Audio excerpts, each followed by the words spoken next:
बिस्मिल्लाहिर्रहमानिर्रहीम। अस्सलाम वालेकुम प्यारे व्यूअर्स, क्या हाल हैं? ठीक है? तो पीछे ठीक, अल्हम्दुलिल्लाह मैं भी ठीक हूँ। मैं आपका दोस्त ये मवान अपनी शेर व शायरी के साथ हाज़िर हूँ।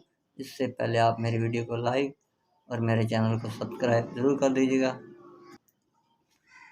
नसीब बिगड़ा तो गूंगे बुराइयां करने लगे, नसीब बिगड़ा तो गूंगे बुराइयां करने लगे। हमारे कंधे के बराबर ना आ सके जो लोग, वो हमारे पाँव के नीचे खुदाइयां करने लगे। फैसला हो ही नहीं पाया बहुत बातों के बाद, फैसला हो ही नहीं पाया बहुत बातों के बाद। कौन खुलता है यहाँ कितनी मुलाकातों के बाद।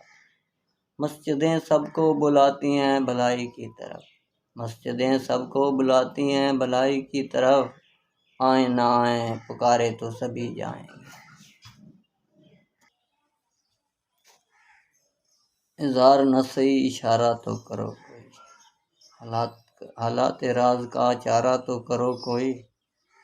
जो हो चुका वो होना था, चैन मिलता नहीं, वो खोना था दिल महदूद का, वो खोना था दिल महदूद का।